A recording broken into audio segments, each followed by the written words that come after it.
when life breaks your heart, the superpower of resilience. Have you ever had that moment when the world stops spinning, when everything you thought was solid suddenly crumbles beneath your feet? That instant when your heart doesn't just break, it shatters into pieces so small you wonder if you'll ever find them all again. I recently had the profound privilege of interviewing Afiya Turner, whose revolutionary insights on resilience have fundamentally transformed how I understand human capacity in the face of devastating loss. Her wisdom, born from both personal tragedy and professional triumph, forms the bedrock of what I'm sharing today. Afiya isn't just a thought leader, she's a beacon for thousands navigating their darkest moments, offering not just platitudes, but practical pathways through pain. Her work has quite literally saved lives by showing people that their story doesn't end at their lowest point. The phone rings at 2 a.m. The doctor delivers news you weren't prepared to hear. The email arrives with the words, "We regret to inform you." The conversation begins with, "We need to talk." In these moments, we face a choice that defines everything that follows. Not the choice of whether to feel pain, that's inevitable, isn't it? But the choice of what to do with that pain once it arrives. And let's be honest, that choice rarely feels like a choice at all when you're in the thick of it. Some of the most extraordinary people I've encountered didn't start out extraordinary. They became that way because life handed them circumstances that demanded transformation. They discovered, as Afiya Turner so eloquently shared, that resilience isn't just a nice quality to have. It's a superpower that emerges precisely when we need it most. Consider Bozoma St. John.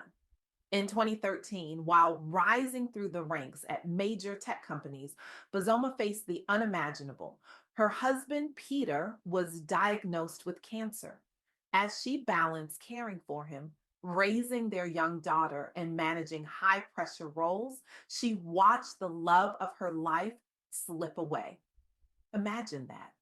Imagine standing at the pinnacle of professional achievement while simultaneously experiencing the deepest personal loss. Imagine the cognitive dissonance of receiving career accolades while planning a funeral. Imagine having to explain to your child why daddy isn't coming home, then putting on makeup and heading into a boardroom as if your world hasn't just imploded. What did Bozoma do? She leaned into vulnerability when everything in corporate America tells women, especially Black women, to hide their emotions. She shared her grief journey publicly in an industry that worships strength and abhors weakness. She transformed her pain into purpose by mentoring others facing similar hardships, creating a ripple effect of healing that continues to this day. This wasn't just admirable, it was revolutionary. As an immigrant from Ghana who had already faced both racial bias and gender discrimination throughout her career, Bazoma's resilience had been tested repeatedly. The loss of her husband could have been the final straw. Instead, it became the catalyst for her most meaningful work. Today, Bozoma St. John is recognized as one of Forbes' world's most influential CMOs. Having served as chief marketing officer at Netflix, she authored The Urgent Life, detailing how tragedy fueled transformation. She created scholarships for Black women in tech. She didn't just survive her loss, she used it to create ripples of positive change that continue to expand outward. As Afiya Turner emphasized in our interview, your journey may be shaped by loss or setbacks, but your response defines your future. This isn't just inspirational fluff. This is the reality of how resilience works. But let's be honest, when we're in the depths of grief or disappointment, the last thing we want to hear is some perky motivational speaker telling us to just be resilient, as if it were that simple, as if we could just flip a switch and suddenly transform our pain into productivity. as if the depth of our suffering could be overcome with a cute Instagram quote and a good night's sleep. Real resilience isn't about denying pain. It's not about good vibes only or toxic positivity. It's about acknowledging the pain, sitting with it, and then when you're ready, not when someone else tells you you should be, finding a way to carry it forward without letting it define your entire existence. Filmmaker Ava DuVernay understands this intimately.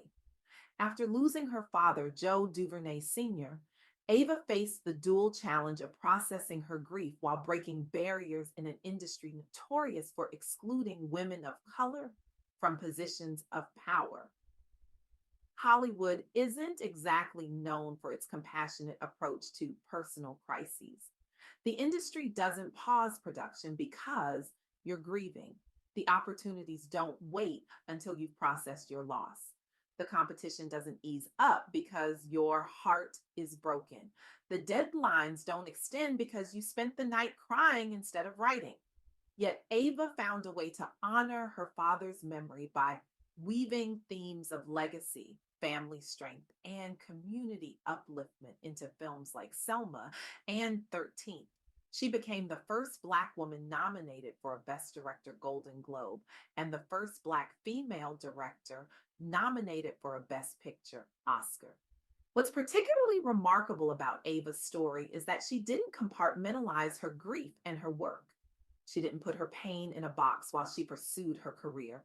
She integrated them. She allowed her loss to inform her art, to deepen her storytelling, to fuel her advocacy for others. The very thing that could have derailed her became the engine driving her forward. Raised in Compton by parents who instilled pride despite systemic obstacles, losing her father intensified Ava's resolve not only to succeed, but also to open doors for others facing adversity due to race or circumstance. Through her Array Alliance, she supports filmmakers of color and women directors, ensuring that stories like hers, stories of loss, resilience, and triumph, have a platform. As Afiya Turner pointed out in our conversation, resilience isn't just about bouncing back. Sometimes it's about bouncing forward into a new version of yourself that wouldn't have existed without the challenge that forced your evolution. Now, I want to be clear about something. Celebrating resilience doesn't mean glorifying suffering. It doesn't mean we should seek out hardship or minimize its impact. Pain is real, loss is devastating, trauma leaves scars. And not all pain can or should be transformed into some grand purpose. But what if we could see our capacity to endure as evidence of our strength rather than our victimhood?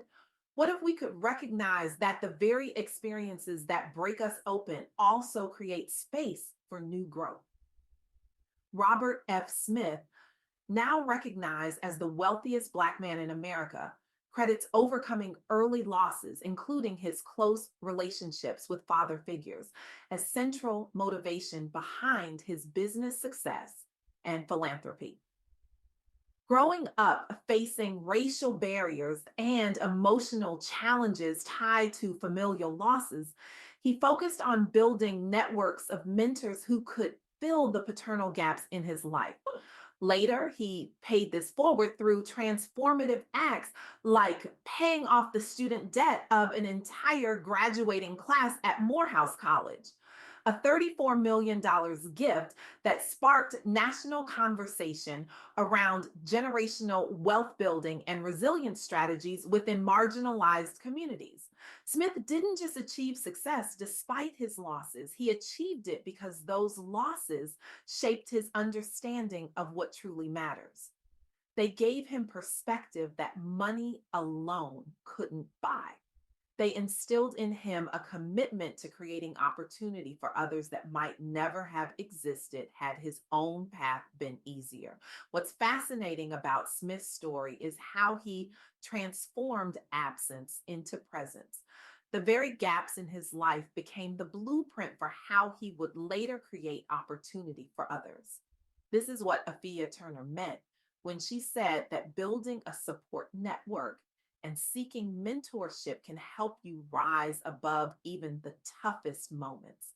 But let's talk about the reality of resilience because it's not a straight line. It's not a neat three-step process that you complete and then move on. It's messy, it's inconsistent.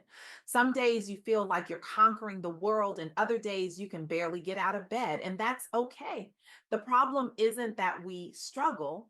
The problem is that we think we shouldn't struggle. We've internalized this idea that resilience means never showing weakness, never admitting defeat, never asking for help. But that's not resilience, that's denial, and denial is exhausting. True resilience includes the vulnerability to say, I'm not okay right now and I need support. It includes the wisdom to recognize when you need to rest rather than push through. It includes the courage to ask for help when your own resources are depleted. This is what Bozoma St. John modeled when she publicly shared her grief journey. This is what Ava DuVernay demonstrated when she channeled her pain into art that connected with others experiencing similar losses. This is what Robert F. Smith embodied when he sought out mentors to fill the gaps in his life. They didn't pretend to be invulnerable.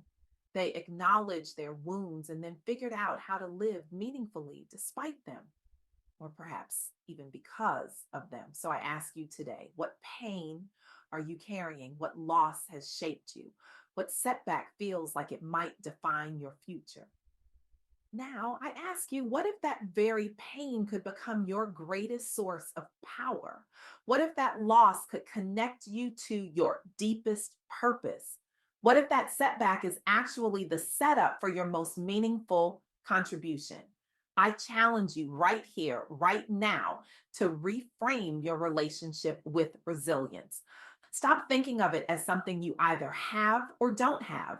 Start seeing it as a muscle that grows stronger each time you choose to take one more step forward when everything in you wants to give up.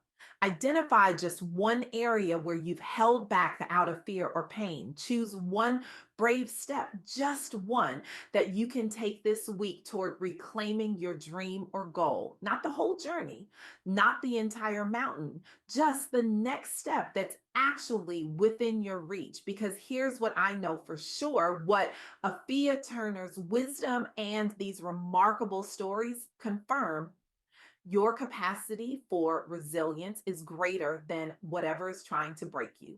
Your future is not determined by what has happened to you, but by how you choose to respond. Your pain can become a portal to purpose if you're brave enough to walk through it. When life breaks your heart, and it will, because that's part of being human, remember that breaking isn't the end of your story. It's just the beginning of a new chapter, a chapter where you discover that resilience isn't just something you have, it's something you become. And in becoming resilient, you don't just save yourself, you light the way for others still finding their path through darkness. You become living proof that even our deepest wounds can become our greatest gifts to the world. The question isn't whether life will break your heart. The question is, what will you build from the pieces?